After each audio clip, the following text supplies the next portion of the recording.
besties, welcome back to the Nurse Aspect, where we assess and evaluate. I am your host, Nurse Becca, and today on the show we have Nurse DJ. What's up? How you doing? How you doing? Feeling? I'm good. Good. Happy to be here. I know this is I'm long happy overdue. It is. It's not that long overdue, but thank you so much. I totally appreciate it. Definitely. So tell me, why'd you get into nursing? Well, I do have a strong background in nursing in my family. I know my mom worked as a nurse assistant, and she actually did want to become a nurse, but her influence definitely played a role in my decision making.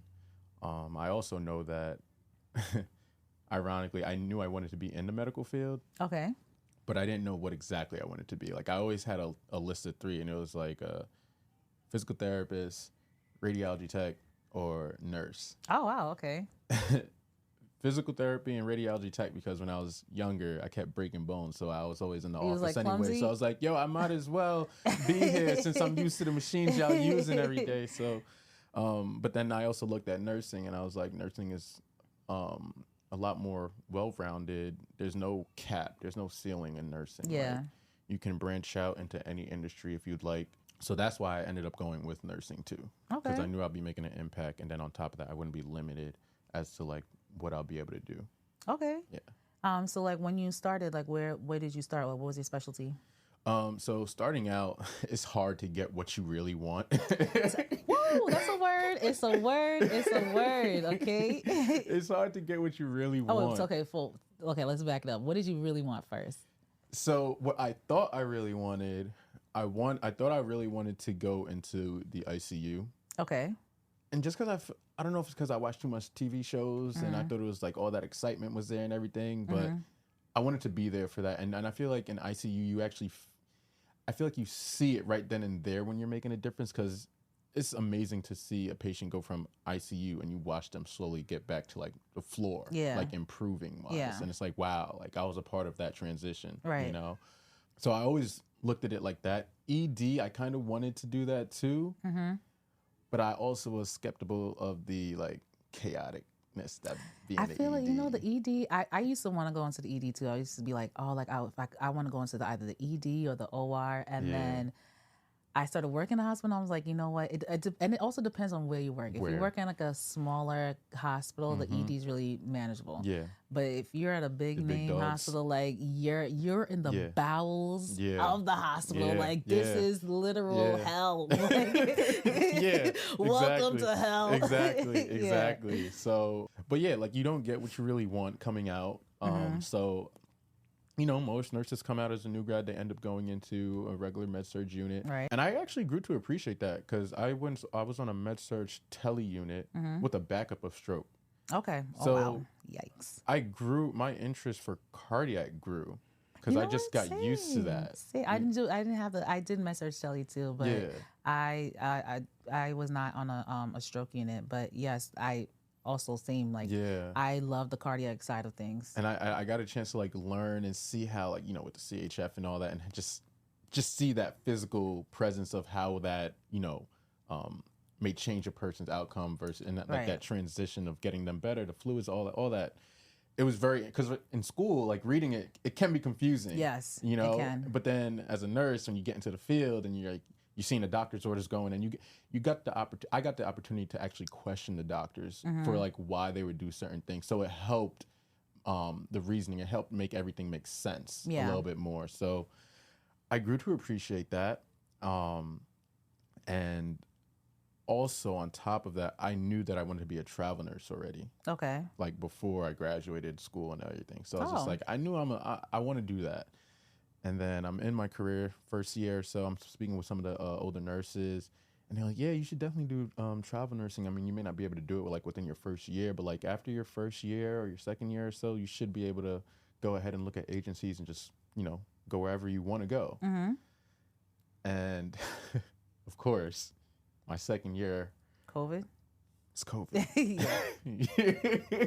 It was COVID. Yep. So, you know, I'm coming into work, and I'm looking at these travel nurses coming in to help us, talking about how much they're making. I'm just like, I feel poor. Yo. Yeah. What am I doing? Yeah. like why?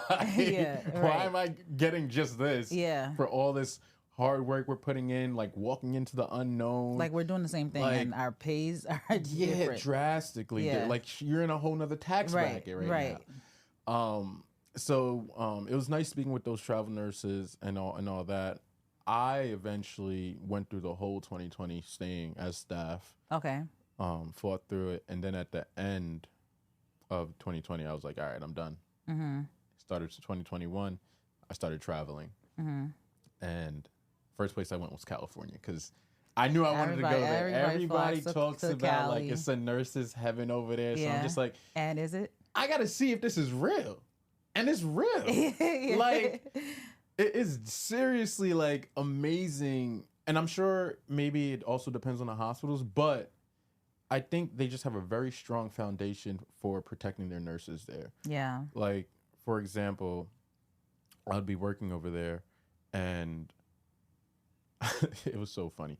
I'm working and I'm like, all right, I'll tell like one of the circulating nurses that are helping out every other nurse, like, hey, I'm going to go on break real quick, but let me just do this. They'll be like, no, go on break. Oh, never. How about... Okay. They wouldn't let me finish my work to go on break. Let me tell you, when I was working med-surg tele, if let's say a break is at 2:00, like 2 a.m., because I'm a night shift girl, you're on break from 2 to 3, and if you have things to do, and let's say you finish at 2:17, your break is from 2:17 to 3. It's not extended. It's no, oh, can you cover me for or whatever. So now, if you have things going on or you got a cold or whatever, your break is that's done. That's it. So, and how about like, you know, I was charged and stuff like that. So it wasn't even like I could even try to cover to help out. Like it was just the way the unit ran. Like yeah. Speaking of being charged, you know what's funny? What's up? On my first staff job, the first time I became charged was my last day working there. What? COVID was just weird. Like my first day being charged there was my last day there. Did they know it was your last day? Yeah, I put my resignation in like months ago. The point? I don't know. They probably was. I don't know. They're like, oh, he's leaving. Was it an easy shift? It's COVID. Okay. So mind you, it was easy shift. It's funny you said that. It was me, one of the senior nurses who couldn't even be charged because I guess they were too senior to be charged. I've never heard of that in my life. But wait, did you work day shift? I was day shift. That's exactly why. I was just like, wait, what? That don't even make sense. But all right, whatever. Mind you, me and her were the only nurses from that unit. Everybody else was floated. Okay. I was just like, yo. No, that's exactly why you were charged. She's like, crazy. I don't care that you leaving. Yeah. I'm not doing it. So it's like, I'm not doing it, and that leaves you and you. But it was all right. Obviously, we made it through. Yeah. Mama, we made it. That nurse helped me out. She was like, yeah, but, I'll just show you what you need to do. If you have questions, just ask me. And it's COVID, so things were a little, like, it was hard, but, like, certain things were a little, like, not as pressing because they knew the situation that we were in. So I guess I take the good with the bad of it, and like I said, it still worked out either way. Okay. So what did you not like about med-surg tele in New York? As a traveler now, the ratios. Okay. The ratios is just uncalled for. I mean, I don't quite fully understand this nursing shortage. Because we've been hearing about it since we've been in school. Since the beginning of time. So, like... Since Florence Nightingale, there's been a nursing shortage. So, what are we not doing? Right. Like, I don't get it. I know there's people graduating. We're not on a hiring freeze. Yeah, everybody's always hiring. But I will say that those wages have not gone up. And if they have, it's, like, not enough. At all. Not enough. So, I don't know if that's what... And then also on top of that, I am... cognizant of the fact that because of COVID, a lot of staff nurses did leave to travel. Yeah, right. And they have not come back. Right. I.e. me. Yeah. So, like, I understand that part of it, but it's just like, geez, still? Mm-hmm. And it's funny because the time it takes for the hospitals to pay the travelers, they're actually losing more money. They could have just raised the wages. You could have actually raised it just a scotch, and not like staff and not now, do like a little pizza party or give me $1 a year. Exactly, exactly. And now a lot of these hospitals now are rewarded because they paid so much to the travelers. So it's like a cycle that they can't get out of now. Right. You know what I mean? Right. So I still recommend travel nursing. Are you still traveling? Yeah, I still am. Okay. Are you still like med-surg? Still med-surg. I stuck with med-surg. But within my travel experience, I did gain some observation unit experience, which I love. Okay. I love the observation unit. That is probably my favorite unit I've ever worked on. For those who don't know, what's an observation unit? So observation unit, simply put, is like, I don't want to say a holding area, but like it's the unit where patients are evaluated to decide whether they need to stay in the hospital versus this is something that can get taken care of outpatient. Or maybe they just needed to go to endo real quick, do a quick evaluation, see what the results show, and then this can get taken care of outpatient. Okay. So the max amount of time that patient stays on that unit is most likely 48 hours. Okay. So it's a very quick shift of patients. If you're working 3 days straight, most likely you're going to have your patients change. But I don't mind that because the type of patients you're dealing with, most of the times, they are walkie-talkie patients. Which is a blessing, especially especially on med-surg, Telly. Like, having a walkie-talkie is so great. I love it. Yeah, like, just saying walkie-talkie, you just feel the stress just roll like, off your shoulder. Beautiful. Every time you get a report, all you want to hear is, there ain't no time for a walkie-talkie. Done for me.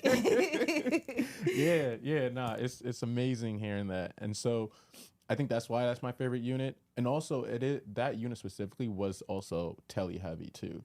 So even if there was a serious tele case, we got to see the beginning of that, and then they'll go off to ICU. Yeah. So that was a nice experience there. Within that same hospital that I'd had that experience with, it was funny. I did get PACU experience, and which was strange because I felt like it wasn't really PACU, but they just put us there because they needed nurses. It's it's kind of like a holding area. Yeah, it's another holding area for the PACU, essentially, just monitoring. Yeah. An ED experience there, an IMC. So what's IMC? Intermediate care, which is like again. A step down? It's almost it's like a step down. Okay. Yeah. So like you don't need to be on ICU, but you shouldn't be on the floor. It's like that middle ground where like we still gotta keep an eye on you, but you're not that sick. Okay. You're not severely sick. We just don't want you to get to that point. You know what I mean? So I got experience on that unit as well. So that was good. That was great for me. What was the ratios like in California? 4-1.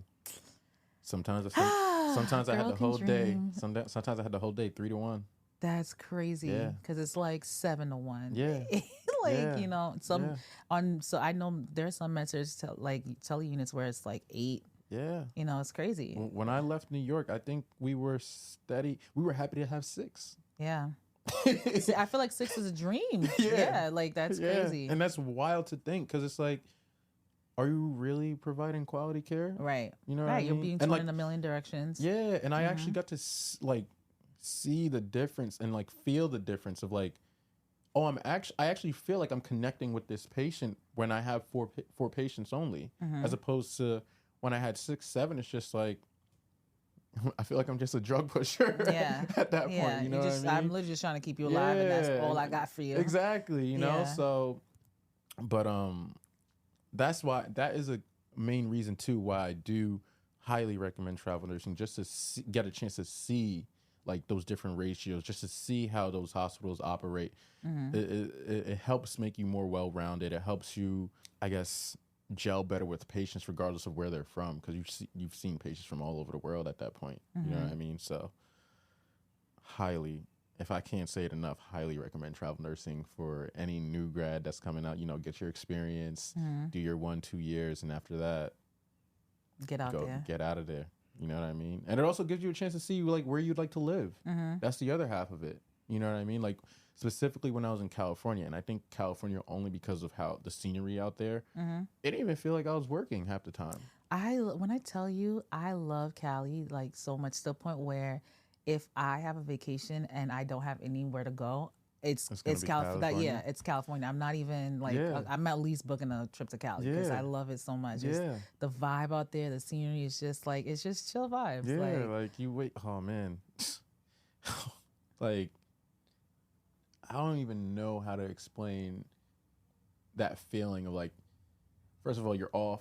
Mind you, you're on contract, you're off, but you know, you're in Cali, so you get to drive around. And one time I just drove down Highway 1, and I'm just like, yo, this is crazy. You have the mountains on the other side, the beach is right here. It's beautiful. It's just so It's serene. like you feel like on a vacation. Like I said, it's like working, but it doesn't feel like that because it has that whole vacation vibe to it. And like everybody over there is super laid back. Cursing everyone out. You like traffic, and just like all you see is highway gray. Everybody's in a rush or whatever. You can't be walking too slow in front of me because what? Yeah, it's the grit over here. They don't got that over there. Yeah, that they don't got that grit. Yeah, they just be chilling. But I mean, it does make New Yorkers tough. Like I still love New York at the end of the day. You still need it. Yeah, I do like. I want to be in my soft nurse era, you know, where you don't have to feel all tense every time. Yeah, exactly. I wanna come in with my little Starbucks and just like that's it. Yeah. So I did California for my first contract, and they actually wanted to keep me permanent, but I was just like, it's my first contract. Oh wow. Like nah, and like obviously if you go permanent, you know the pay drops obviously. Yeah, now that would determine more quickly. Also the cost of living in California is just crazy. Like, it didn't make sense. Yeah. So from there, after that, I missed the East Coast. I needed that grit back a little bit. So I went to Atlanta, and that was a fairly decent experience. The only thing was that the systems they used felt like they were outdated per se. Okay. Because, for example, like I know in New York and Cali, we were using our phones to message doctors, providers, and all that. In Atlanta, I had to page the secretary to page the provider I'm like, by the time something's wrong with the patient, I'm the doctor. Wow, that's a little wild. I'm like, yo, that timing is off. You know what I mean? So I'll leave that at what it was, but you know, it was an all right contract. And then from there, I went to the DMV area, Hopkins, both campuses, nice, had no complaints really. And then Anne Arundel, which is in Annapolis. Okay. Smaller hospital, but nice. Okay. You know what I mean? And by the way, California was Stanford. Stanford's state of the art facility, amazing. And Atlanta was Emory. I have, out of all my contracts, I would say my favorite one is definitely Stanford, hands down. California, lovely, had no complaints with them. Like, I just love how they operate, how like that culture there operates. I never had to worry about, oh, did my patient get their meds while I was on break, or do I have to do this as soon as I come back? Like, it was taken care of. Oh, wow, okay. It was taken care of. I didn't have to worry. Like, they forced me to go to lunch. They're like, DJ, go to lunch. That's literally a nurse's dream. Go to lunch. Take your rest. Exactly. And honestly, I was surprised because I felt that same way at the Hopkins main campus. Like, they operate similar to how Stanford was, so I appreciated them for that. In Anne Arundel, I love for a smaller hospital. You know, great providers there, great nursing culture there as well. So I have no complaints with that. Okay. It was amazing. All right. You know. So what are you doing now? So now, still traveling, but I'm working on a transition, which is, again, goes back to why I went into nursing. Like, you don't have to stay at the bedside. You know, the bedside has its time. And I think my time is winding down at the bedside. Okay. You know. Right. So I've been looking into other opportunities, whether that be like occupational health nurse, just to seeing what that is like. You know what I mean? There's no real limit as to where I would go with nursing. It's all about a change of environment and seeing if I can find a niche within that. You know. So with that, I'm looking into that space. I'm looking into, you know, this blew up over during COVID too. But it's not that I don't think it's anything new, but there are remote nursing positions as well that you can find within the government. I've also looked into those opportunities as well, waiting to hear something, but we'll see. Come back and share. Yeah, will do. And then, like I said, I chose nursing because there's no ceiling. And for me personally, I feel like I'm too multifaceted to just stick to one thing. So I've actually recently started coaching soccer as well. Oh, nice. That's dope. And the way that came was organic as well. I'm a part of like an adult league in DC that I play, but I was out at this field just practicing by myself, whatever, and I ran into this coach who was coaching the team, and I was like, I just just by chance, like, hey, like, what team is this? How long have you been coaching? Do you guys allow for an opportunity for me to shadow, because I'm also interested in coaching. I played soccer my whole life. Like, I played through college and everything. And lo and behold, they said, yeah, sure. We'll just have to, do some sign paperwork, just make sure everything's good or whatever. And then, for the safety of the kids and everything. But yeah, you can come and shadow. And I've been shadowing him ever since, I want to say September. And he's been working with me on like how to go through and get my coaching license. Cause that's a whole nother story too. Oh, wow. There's a whole nother gatekeeping thing where like now you gotta pay some big bucks to get your license or certain. I'm just like, that's ridiculous. But I'm here for it. Okay. I'm gonna still do it. Well, you could afford it, traveler. Yeah. So I've gotten into that. I've also gotten thankfully to travel nursing. I've gotten into real estate investing as well. Okay. That's been a blessing, a challenge and a blessing at the same time. Bought my first investment property in DC. Okay. So that was big. Again, thank you. I don't think I would be able to do that without travel nursing. Okay. That's off the rip. So that's been. How's the property doing? Property is doing. Okay. Like I said, it's been challenging, but it's a sharp learning curve. Okay. Like in the moment, I have moments where I'm just like heated and I'm just like, damn, maybe I didn't do that. I shouldn't have done this. I should have waited a little bit longer, but it's a learning curve. Things are coming along. Almost finished with all the renovations for the first unit. Top unit is pretty much done, which is where I'm staying. It's called house hacking. That's the method that I've gone with. So I bought a duplex, and house hacking, the way that works is you'll buy an investment property, whether it's a duplex, triplex, quadplex, or whatever, fourplex or whatever, and you'll live in one side, rent out the others. So it also helps lower your monthly. Okay. And then, after a while, whenever you feel like you're ready, you move out, you rent out the top end, and then now, boom. Now you have that paying for itself. How'd you get into that?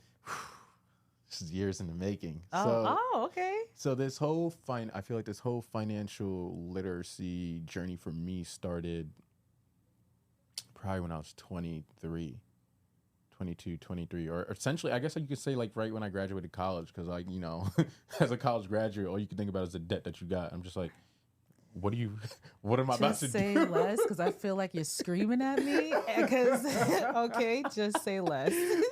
So that's really what kicked it off, and I'm just like, all right, I'm in a good profession where I should be able to pay off, my stuff. And then, of course, you hear about, loan forgiveness, student loan forgiveness and all that. And then you have all these other podcasters showing their strategies on how to pay off stuff and whatever.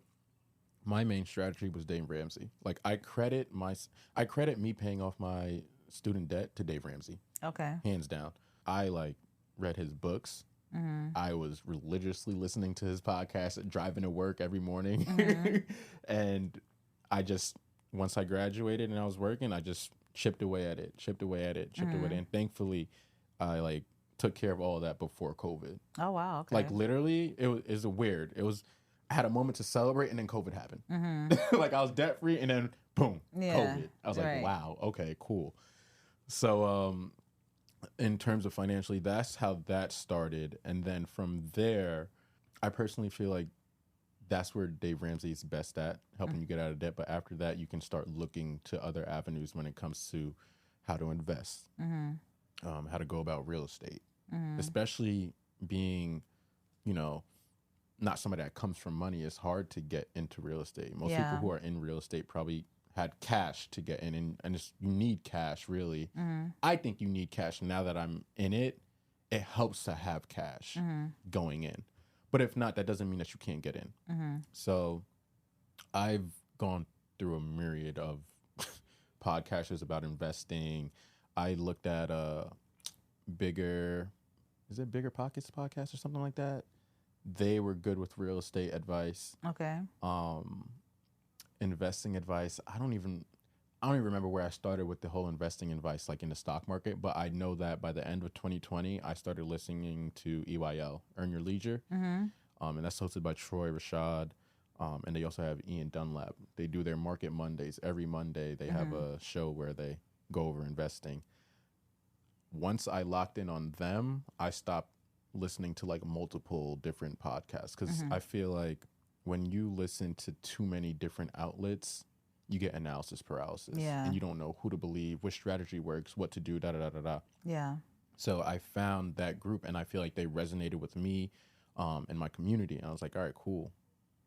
I'm gonna stick to them, and that's it. And what I liked that what they did is that they did their thing, but also like formed an ecosystem around their network. So within their network, you can go to so-and-so for real estate advice. You can go to this dude for stock advice. You can go to another person for strictly business advice, like how to own a business, what goes into that. So since then, I've just stuck with them because everything's right there. I don't need to go to multiple different avenues just to find what I'm looking for. Yeah. So I used all of that and, you know, wrote down what I wanted to do and slowly chipped away at what I've been wanting to do, and now I'm doing it. Okay. So are you happy where you are right now? I'm going to say I'm grateful. Okay. I like that. I'm going to say I'm grateful. Happy is a strong word. Okay. I feel like happy means to be at peace. And I mean, I don't mean peace for like just the time being. I mean peace for like, you don't have to worry about nothing for a while. And I think that's what everybody strives for. So yes, I think happy is like a temporary feeling. You know what I mean? So I'll say I'm grateful because I know there's not that many people in my position at my age. You know what I mean? It's hard to get there, especially with how inflation is, especially with how the job market can be. So I'm going to say I'm happy, and I'm going to say I'm grateful, actually. Okay. I'll keep it at that. But with that comes challenges where you have moments where you're not happy. That's why I say that. Yeah. But overall, definitely happy for the decisions I've made, and grateful for the opportunities that I have had and that are coming for me. Okay. And I feel like that's a great outlook to have. And I feel like that can apply to a lot of different facets of life, really. Yeah, Just being grateful of where you are in life. Even you might, you know, have a struggle or, you know, whatever, but even just being grateful that you are still learning something. Yeah. You know, challenges will come, but you can get through it. Yeah. I feel like that's a great word in what you're saying. Yeah, because I feel like if you're not grateful for what you went through or where you're at, you won't be able to get to the next step. Yeah. Because you're just going to be constantly at like an internal battle with yourself. Like, damn, like, why am I here? Why am I doing this? Why didn't this work out? Well, all right. Well, it didn't work out, but there's ways to go about it. There's people you can go to, I'm sure. There's outlets you can look up. You know, that's the thing about today's society. Everything is at your fingertips. Like, if you have a question, you can look it up and find a resource. Yeah. And especially now with AI. I know. It's crazy and scary, you know? If you use it for the right purposes, yo, the sky's the limit. Yeah. Like, I'm talking about, like, I even used AI the other day with my brother just to help him, like, bulk up his resume. Okay. And it's not like he added anything to it. It's just that the ideas that you got from AI and made you think further, like, oh, instead of doing that, I can just tweak it to like this and make it look more appealing. You know what I mean? So the sky's the limit. There's just too many resources to not be grateful. Yeah. That's how I put it. I always say, like, you know, just to kind of piggyback for what you're saying, I always say, like, everything happens for a reason. Yep. So, yeah. Totally. It's funny you said that because my girlfriend actually been pushing me. She was the one pushing me. She's like, you always watch these real estate videos and you always talk about owning a home and you still haven't bought a home yet. Like, I was just like, yo, son. Okay, Black women, all right? I was like, yo, son, why you do that? Like, she screamed at you. I'm like, she yelled at you. Me. I thought we was on the same team. And now look at you, grateful and happy, right? Yeah, she pushed me to do it, and it was so funny. Like you said, like, things happen at a certain time for a reason. Yeah. It was just by chance that when I closed on my house, after that, the interest rates went up. Yeah. They went up. Yeah. They went up. Yeah. So, like, every time somebody talks to me and they're like, oh, when did you buy? I'm like, I bought then. And they're like, oh, damn, you must have bought back. I was like, no, I got right before it actually went up. You know what I mean? So, Timing is everything. Timing is everything, Yeah. you know, and I'm glad I listened to her and I just went with it. And You better now, hold you her know, down. You better hold that girl down. nah, for sure, for sure, for sure. We're working on that ring. Okay, Working on listen. I am ready. If you need like like a wedding guest, I'm here. I'm here for it. Got okay? you. I would love to come. I got Total you. support. Got you. You're on the list already. Thank you. Appreciate it. But yeah, you know, it's been an amazing journey. Mm-hmm. I feel like I'm learning a lot. And that's one thing again I don't take for granted. Like I feel like I have knowledge, but I'm also smart enough to know that I'm still a baby to this world. Yeah. Like, there's so much to soak up. Mm-hmm. There's still so many questions to ask. Yeah. And I'm aware of that. So, like I said, it's been a crazy learning curve. I know a lot more than I did last year. Mm-hmm. And I feel like it's just going to continue to evolve that way. And then with that being said, my thing is always being able to give that back to the community. Mm-hmm. Because for so long, a lot of that information has been kept from us. Yeah, that's totally true. I'm such a firm believer in not gatekeeping, not sharing, which is part of the reason why I'm doing this show in the first place is the fact that I want people to be able to share. Like it's like what's for you will always be for you. There's no reason why you need to like not tell people like, okay, I'm in school or you went to school and you have like, and something worked for you and it might work for someone else. Or maybe you started and like someone was bullying you and you came out of it. You don't need to continue that same pattern of bullying. You know, you don't have to do those things. We can change as a society, especially in nursing. You know, what's for you will always be for you. There's no reason for you not to be able to share information. And just because something worked for you doesn't mean that it's going to work for me, but I can take from what you learned just the same way that how you're learning about podcasting. I love how like you, podcasting about real estate. I love how you were listening to a lot of different resources and then ended up like, you know what, I need to focus on this and hone in on this. And I feel like there's nothing wrong with that. You can get advice from a million people, you know, but, you know, and either end up doing research on your own and like, all right, from what I gathered, this I feel like is the right way for me. You know? And like I said, the main thing with that is to avoid analysis paralysis. Because I was in that for a while. Like I said, like I was reading about real estate since I was like 23.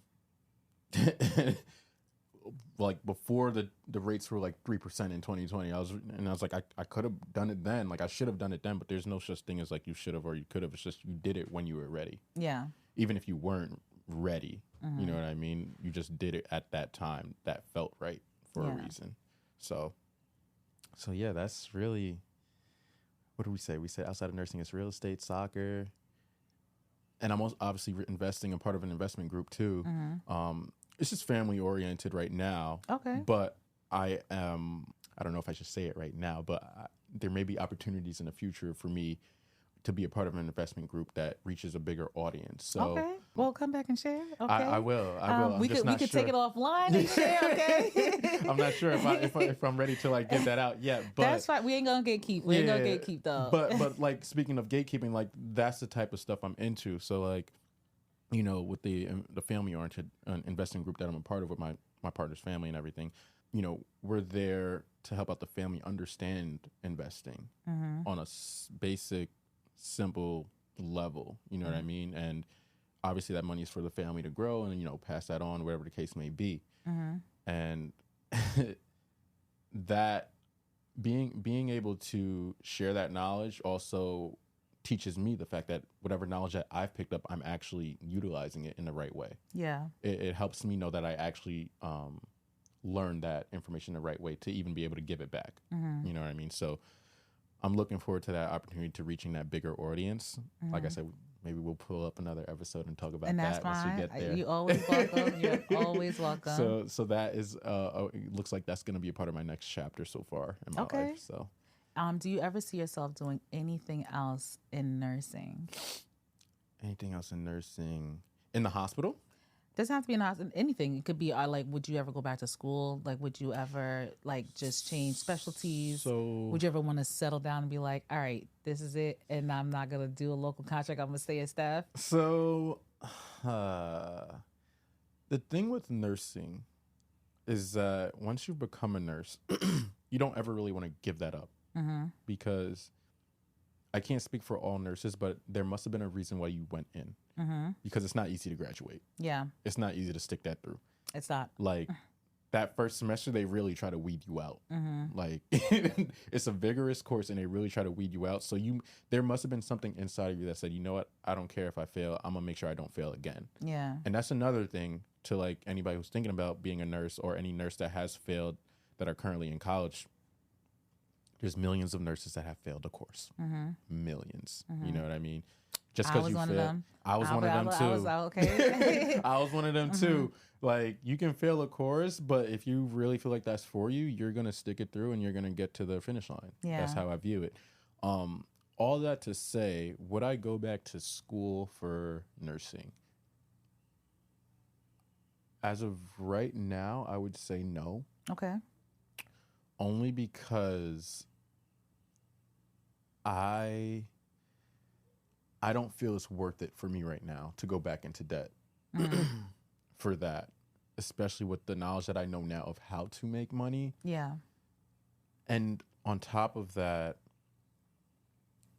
I feel like, and this is away from nursing at the same time, I feel like, because a degree in nursing is important, but most degrees nowadays nobody cares about. Yeah. You know what I mean? Right. They care about the certifications. Will I get other certifications for nursing? Yeah.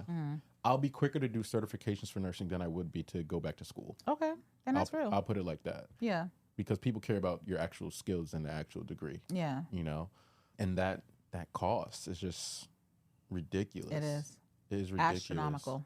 And I could understand why people think like, oh, like, you know, like I'm gonna do this, I'm just never gonna pay off my debt. But it's because it's so high. It's like you don't think that you'll ever be able to. Yeah.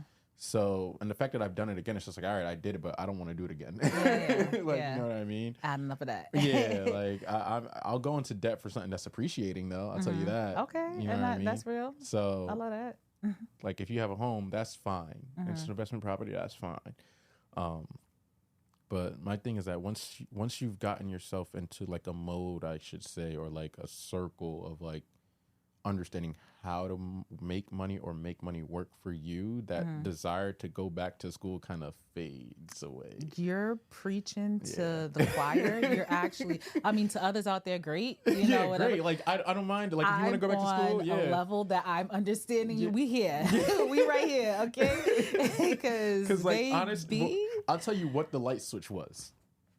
The light switch was, it's still my first year investing. It could have been beginner's luck. I don't know. Whatever the case may be. I got into options trading or whatever. But the day I realized that I could make more in a day than what I get paid bi-weekly, I was like, oh, that's enough for me to be like, okay, let me. I was like, hold up. Actually, I'm not going to be foolish. Yeah. I choose no longer to be foolish. Yeah. I'm like, all right, these people don't care about me. And I know how to print money for myself. Not only print money for myself, but more money than what they're giving me. Yeah. And they're treating me like crap. Yeah. You know what I mean? Like, so that really was a switch. And again, it's nothing to knock people that want to go back to school. Because actually, I did want to be a nurse anesthesiologist. Oh, CRNA. Yeah. So, but I saw how long that schooling was, and I was just, I was like, all right, maybe we can think of something else. Yeah. But tip my hat off to everybody who does that, because I was watching YouTube videos on people who are in the program. It's rigorous. It is, There's a reason why you get paid the way you do. Clinicals. Yeah. You and can't, then you're you still literally working. can't work. You literally, there's a point where you literally can't work. Yeah. I'm just like, how? Yeah. Right. And imagine doing that and you have like a kid. A family or a home and or you're living to survive. Yeah. I could, like I said, I tip my hat to those who can do it and who have done it. Praises to you, but I couldn't do that. My thing is honest, and people may like look at me funny for that. I know my girlfriend's uncle hate when I say this. She's like, I'm like, but I want to work less and make more. Like, I don't. I don't understand what's the problem with that. I don't see the problem. Like, he's like, no, you gotta work hard. You gotta put your time. And I'm like, my time has been put in. Yeah, right. I mean, that's how I feel. I agree to a certain extent. Yeah. Exactly. But yeah, no, I do want to travel. I want to see the world, and I don't want to be just confined to like, I'm driving down the highway in New York to get to my job to clock in, for people to like, whether you enjoy the field or not or whatever, it's like, it's one thing, but you should be able to work hard and play hard. It's a balance. It shouldn't just be work hard and that's it. Yeah. Like I said, I tip my hat to those nurses who've been at the bedside for 20 plus years. Yeah. That would not be me. Could not be me either. Couldn't do it. Couldn't do it. Like, it could not. Like, I'm going to figure something out. I literally would have to go to work with a box of Kleenex. Or better yet, just grab the tissues from the supply room. Just carry it in my pocket for myself. Just because I'm in tears, and I probably need some sort of gauze and Tegaderm because I'm bleeding as well, Yeah, definitely.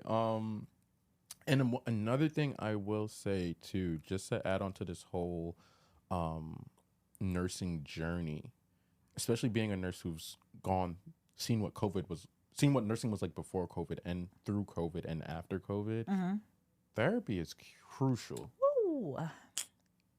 Therapy is crucial. Like, I mean, I come from a Jamaican background where, we don't believe in therapy. I'm not. Look, I'm Haitian, so it's like we're from the Caribbean. Like, what's therapy? So it's like, it's. I'm proud that Black women, y'all really.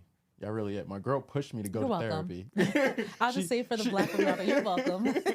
She like pushed me to go, and like obviously I was like, I don't think I need therapy, but I was also never a person who looked down on therapy. That is one thing.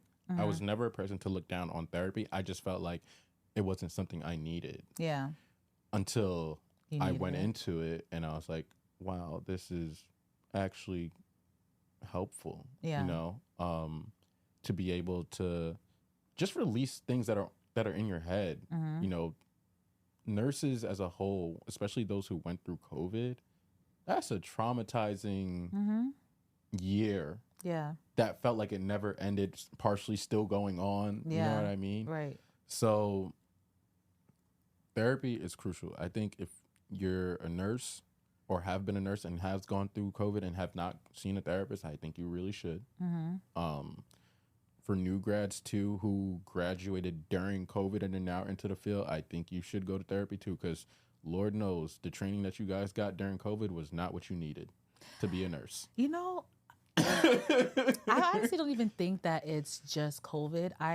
It's so funny, like you say that, just because I remember when I graduated. So I graduated like my last semester. That's when COVID happened. So So like March, like I just finished like that first like 6 week, and I was excited to like, all right, now I'm about to do like my like whole like preceptorship and whatever. I'll go get like a real clinical hospital, and they were like, actually, you're doing a PowerPoint. Like, it was not. We're in school. Like it's remote, and obviously it was a whole new process and stuff.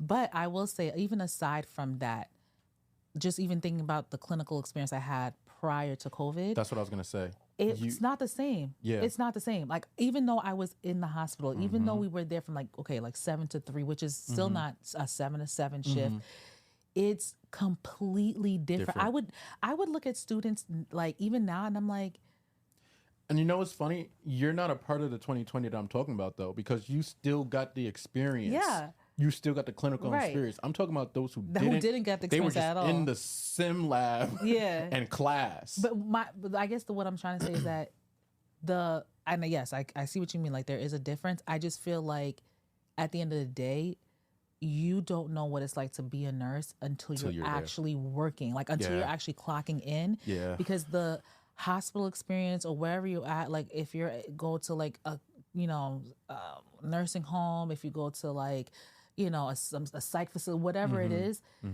you get a slight taste, but it's like eating a crumb versus having like a full meal. Like, it's completely different. I would literally be like, this really can't be the same type of nursing. Like, what was I doing? I'm thinking like I'm doing something big. Like, all right, I just gave my patient albuterol. I just gave them amlodipine and metoprolol. I checked the blood pressure, like, or whatever. And then how about now you have 6 patients and you got to remember, because sometimes it's not even part of your order set. Like, you got to remember, like, did you check the heart rate? Did you check this? Did you check that? And it's like, and you're balancing that on top of like, I just had a cold, and then another family member from a different room comes in like, what about my blanket? Because what were you doing? Like, you know, and then you didn't eat, you didn't pee. Like, and it's just, it gets so tiring. And I'm like, how is this possible that this was going all around this me whole when time, you didn't even notice and it. here I am, and I'm like, there's nothing to do. There's I just changed every patient on the floor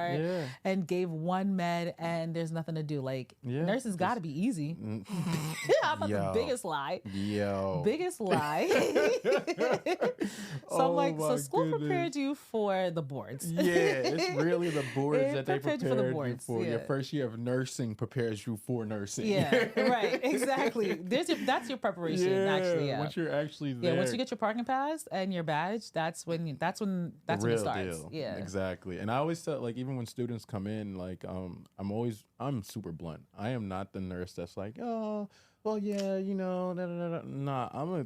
I'm sorry. I don't know if it's because I'm like partially jaded from COVID or I'm just naturally blunt because I'm from New York. It comes me a Jamaican background. And it's my Jamaican background. But I'm just like, yo, like, honestly, once you pass your boards, I'm not telling you to scrap everything from the textbook, but just be mindful that everything is not like the textbook. Everything that they told you in class is not exactly like that. It's very gray. NCLEX hospital. It's very gray. There's nothing that's black and white. Yeah.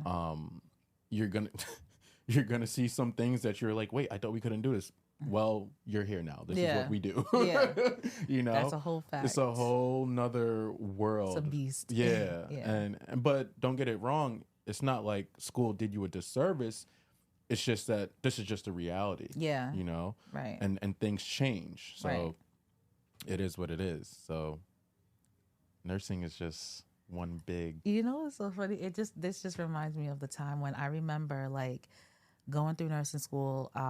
Like I remember being at like clinicals and they showed you how to like clean a patient, how you're supposed to take the washcloth, you wipe the inner canthus, the outer canthus, and you gotta wet and then now we're gonna get several more washcloths. Okay, and I remember like even as in clinicals, like you wouldn't really see that, but like okay, you have PCAs and stuff like that. You don't really see the nurses do that and stuff like that. But then now you're working. Okay, washcloths. Okay, I'm grabbing chucks. I'm grabbing like whatever because. We don't have the time. Now it's a cold brown. We're not wiping in like we're not doing all of that. Like welcome to the real world and you gotta keep it moving. And on top of that, like if your patient is a CWA, if your patient has on restraints, like whatever, and now you have a cold brown. You think you have time with your other 5 patients to be doing a baby Lala bath wash? We're not. It's not happening. It does not happen like that at all. Don't be fooled out there, my nursing students that are like, I'm coming into this and like. Again, I loved my cardiac experience. I think that it was great, gave me a great foundation or whatever. In fact, I feel like it helped me in terms of like being able to even take care of like, so I work in labor and delivery now. Yeah. Being able to take care of a laboring patient that's like, sometimes people defecate while they're pushing. It's just, it's natural. But just being able to, I was exposed to it in a way crazier way. I know how to take care of it. And I'm going to make you feel like, it never happened, or whatever. But if I didn't have that experience, I certainly didn't get it from the NCLEX hospital. I'll tell you that. Okay, so yeah. To add on to that, it's funny. I remember being a student. Obviously, as a student, mostly you're just changing people and giving meds. And I'm trying to change them properly as my instructor told me to. And the PCA looked at me. She was like, start moving mad quick. I was like, oh, all right. Get out of here. Learn. She's like, if you don't. I got 7 other patients to go move around, okay? And I got sugars to check. Please move, sir. You're wasting my time. Nurses, please. I can't stress this enough. Please respect your techs. And your PCAs. Yes, for sure. The same way we are the eyes and ears for the doctors, they are our eyes and ears. Yeah. It's just a ladder that goes down. Yeah. And yes, you may have that tech that you just don't like, but listen, when they get their stuff done and when you treat them right, if you treat them right, they'll get their stuff done. Yeah.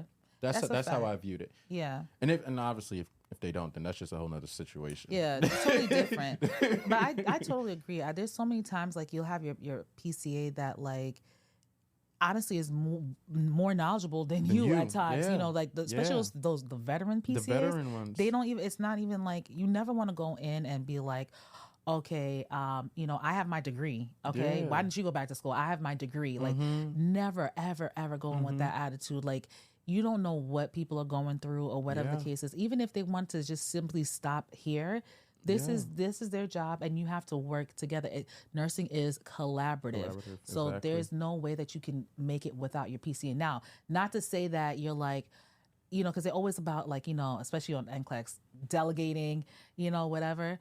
Not to say that you can't delegate, but also you also have to be wise too. Like there's times when you're going to have to go and do your own vitals. There's going to be times when you have to do your own sugars and, you know, whatever. And that's just how the cookie crumbles sometimes, you know. You should be able to know how to do every part of your job and not just rely on like, oh, well, my PCA is here, or my PCA needs to do this. They could have 15 whatever or 15 other patients, and not only that, they could have like now they're pulled because they got to sit for a 1-to-1 or something like that, and now you have to, you know, figure it out. Like you should, time management is important, but definitely treat people, doesn't even matter if it's a PC versus whether it's environmental all the way to the CEO. Like you got to treat people with respect. You got to treat people. You never know. I'm sure half the CNAs were nurses in the countries that they came from. And that's, so they're more experienced than you. Exactly. Sometimes they'll be like, listen, I'm telling you right now, your patient don't look good. Okay. There was a time like I had I was charged and I had PCA that was getting ready to go on break, and I'm sitting there like, all right, everybody, like I was still med-surg tele, you know, you got to go on break at the time. You go, I know I'm sending you a break at 1. Whatever you're doing from 1 to 2 is your business, and that's it. Like, you know, whatever. And I had a PCA that came up to me.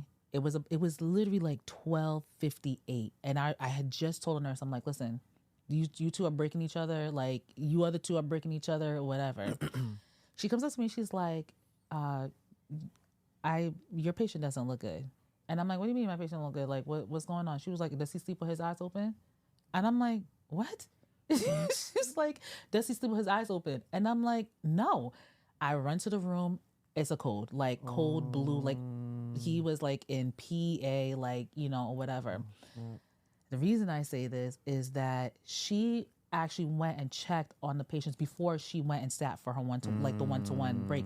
If that never happened, I don't even know how long it would have been, because I'm charged. I'm sending people on break. We're not like, it's not all the time that you're checking rooms to be like, all right, are you sleeping? Are you sleeping? Whatever. This is med-surg tele. Everybody's on tele. So it's like, you know, whatever. But he was in PA. So you have a rhythm to our eyes. You know what I mean? Yeah. But if she was a person that like I treated badly, she could have been like, forget it. I'm not saying nothing to you. You'll figure it out.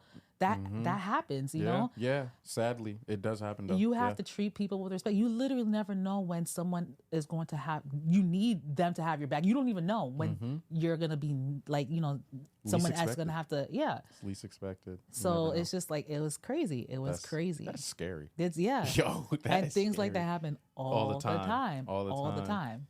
Respect your CNAs. Your PCAs, whatever they call it at your hospital. Yeah. Respect them. Definitely. That's for sure. That's for sure. Do you have a story that you want to share or no? I feel like we did a lot. That was a lot. We could end it right here. We could end it right here. Think. A story I want to share. Because you already threw in some tips in there. Like, I was just like, they just came. Yeah. I don't know.